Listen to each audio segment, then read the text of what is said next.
മൈസൂരു വികസന അതോറിറ്റി ഭൂമി കുംഭകോണ കേസ് കർണാടക മുഖ്യമന്ത്രി സിദ്ധരാമയ്യയുടെ കസേര തെറിപ്പിക്കുമോ എന്ന ചോദ്യമാണ് ഇപ്പോൾ ഉയരുന്നത്. കേസിൽ കഴിഞ്ഞ ദിവസം മുഖ്യമന്ത്രിക്ക് കോടതിയിൽ നിന്നും താൽക്കാലിക ആശ്വാസം ലഭിച്ചുവെങ്കിലും മുഖ്യമന്ത്രിയുടെ രാജി ആവശ്യപ്പെട്ടുകൊണ്ടുള്ള പ്രതിഷേധങ്ങൾ സംസ്ഥാനത്തെ പ്രതിപക്ഷ കക്ഷികൾ കൂടുതൽ ശക്തമാക്കുകയാണ്. സത്യം പറഞ്ഞാൽ കിട്ടിയ അവസരം മുതലാക്കുകയാണ് ഈ പ്രതിപക്ഷം. ഓഗസ്റ്റ് 29-നാണ് കേസിന്റെ അടുത്ത വിചാരണ. അതുവരെ മുഖ്യമന്ത്രിക്കെതിരെ നടപടി എടുക്കരുതെന്നാണ് കർണാടക ഹൈക്കോടതി കഴിഞ്ഞ ദിവസം വിചാരണ കോടതിക്ക് നിർദ്ദേശം നൽകിയത്. കേസിൽ സിദ്ധരാമയ്യയെ പ്രോസിക്യൂട്ട് ചെയ്യാൻ ഗവർണർ തവർചന്ദ് ഗെഹ്ലോട്ട് അനുമതി നൽകിയതിനെ തുടർന്നാണ് രാഷ്ട്രീയ പ്രതിസന്ധി രൂപപ്പെട്ടത്. നിലവിലെ സംഭവ വികാസങ്ങളുടെ പശ്ചാത്തലത്തിൽ കോൺഗ്രസിനുള്ളിലും പുതിയ നീക്കങ്ങൾക്ക് തുടക്കം കുറിച്ചിട്ടുണ്ട്. ഉപമുഖ്യമന്ത്രിയും KPCC അധ്യക്ഷനുമായ DK ശിവകുമാർ ഒരു കാലത്ത് തന്റെ എതിരാളിയായിരുന്ന സതീഷ് ജാർക്കിഹോളിയുമായി തിങ്കളാഴ്ച 40 മിനിറ്റിലധികം സ്വകാര്യ കൂടിക്കാഴ്ച നടത്തിയെന്ന റിപ്പോർട്ടുകൾ പുറത്തുവരുന്നതും ഈ പശ്ചാത്തലത്തിലാണ്. KPCC അധ്യക്ഷനായി സതീഷ് ഉടൻ ചുമതലയേറ്റേക്കാമെന്നും അതുമായി ബന്ധപ്പെട്ടാണ് കൂടിക്കാഴ്ച നടന്നതെന്ന തരത്തിലുള്ള റിപ്പോർട്ടുകളും പുറത്തുവരുന്നുണ്ട്. സതീഷിന്റെ സഹോദരൻ രമേശ് ജാർക്കിഹോളി ഉൾപ്പെട്ട ഒരു വിവാദ വീഡിയോ പുറത്തുവന്നതിന് ശേഷം കഴിഞ്ഞ കുറച്ചു വർഷങ്ങളായി ഇരു നേതാക്കളും തമ്മിലുള്ള ബന്ധം അത്ര നല്ല നിലയിലായിരുന്നില്ല. DK ശിവകുമാർ മുഖ്യമന്ത്രിയായാൽ സംസ്ഥാനം വലിയ വെല്ലുവിളികൾ നേരിടേണ്ടി വരുമെന്ന് സതീഷ് ജാർക്കിഹോളി അടുത്തിടെ അഭിപ്രായപ്പെട്ടിരുന്നു. ഈ പ്രശ്നങ്ങൾ പരിഹരിക്കാനും വ്യക്തത വരുത്താനുമാണ് യോഗമെന്നാണ് സൂചന.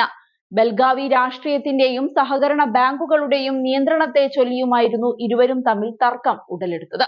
ഇവയടക്കമുള്ള മറ്റ് തർക്ക വിഷയങ്ങൾ നേരത്തെ പരിഹരിക്കപ്പെട്ടിട്ടുണ്ടെങ്കിലും കൂടുതൽ രമ്യതയിൽ മുന്നോട്ടു പോകാനാണ് ഇരു നേതാക്കളും ശ്രമിക്കുന്നത്. ഇരു നേതാക്കളും നേരത്തെ പലതവണ കൂടിക്കാഴ്ച നടത്തിയിട്ടുണ്ടെങ്കിലും ചൊവ്വാഴ്ചത്തെ കൂടിക്കാഴ്ച ഏറെ ശ്രദ്ധ നേടിയിട്ടുണ്ട്. ഏതെങ്കിലും സാഹചര്യത്തിൽ മുഖ്യമന്ത്രിയെ മാറ്റേണ്ടി വന്നാൽ AICC അധ്യക്ഷൻ മല്ലികാർജുൻ ഖാർഗെ, പാർട്ടി മുൻ അധ്യക്ഷൻ G പരമേശ്വര എന്നിവരുൾപ്പെടെ സാധ്യതാ പട്ടികയിലുണ്ടാകും. ഈ സാഹചര്യത്തിൽ ശിവകുമാറിന് മുഖ്യമന്ത്രിയാകണമെങ്കിൽ സതീഷിന്റെ പിന്തുണ നിർണായകമാണ്. കോൺഗ്രസിന്റെയും BJPയുടെയും 15 മുതൽ 20 MLA-മാരെ വരെ നിയന്ത്രിക്കാൻ സതീഷിന് ശേഷിയുണ്ടെന്നും നേതാക്കൾ പറയുന്നുണ്ട്. അതേസമയം ഭൂമി കുംഭകോണ കേസിൽ തന്നെ പ്രോസിക്യൂട്ട് ചെയ്യാൻ അനുമതി നൽകിയ ഗവർണറുടെ നടപടിയെ വിമർശിച്ച് കർണാടക മുഖ്യമന്ത്രി സിദ്ധരാമയ്യ എത്തിയത് ശ്രദ്ധേയമായിരുന്നു. ഗവർണർ തവർചന്ദ് ഗെഹ്ലോട്ടിന്റെ തീരുമാനം ഭരണഘടനാ വിരുദ്ധമാണെന്നും നിയമവിരുദ്ധമാണെന്നും സിദ്ധരാമയ്യ മാധ്യമങ്ങളോട് പറഞ്ഞു. ഗവർണറുടെ തീരുമാനം പുറത്തുവന്നതിനു മണിക്കൂറുകൾ പിന്നിടും മുൻപാണ് അദ്ദേഹത്തിന്റെ പ്രതികരണമുണ്ടായത്.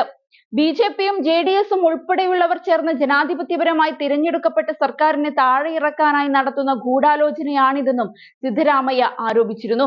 അതേസമയം ഇതൊരു ഗൂഢാലോചനയാണെന്നും സർക്കാർ സർവ്വശക്തിയുമെടുത്ത് അതിനെ പ്രതിരോധിക്കുമെന്നും DK ശിവകുമാർ ആഞ്ഞടിച്ചിരുന്നു. വിഷയത്തെ നിയമപരമായും രാഷ്ട്രീയമായും നേരിടുമെന്നാണ് DK പറഞ്ഞത്. ഗവർണറുടെ ഓഫീസിനെ ഉപയോഗിച്ച് സർക്കാരിനെ അസ്ഥിരപ്പെടുത്താനാണ് BJP ശ്രമിക്കുന്നത്. ഇത് ദൗർഭാഗ്യകരമാണ്. അദ്ദേഹം രാജിവെക്കുന്ന പ്രശ്നമില്ല. അദ്ദേഹം ആ സ്ഥാനത്ത് തുടരുമെന്നും DK ശിവകുമാർ പറയുകയുണ്ടായി. ഏതായാലും ഉടനൊരു രാജി ഉണ്ടാകുമോ എന്ന് കണ്ടുതന്നെ അറിയണം.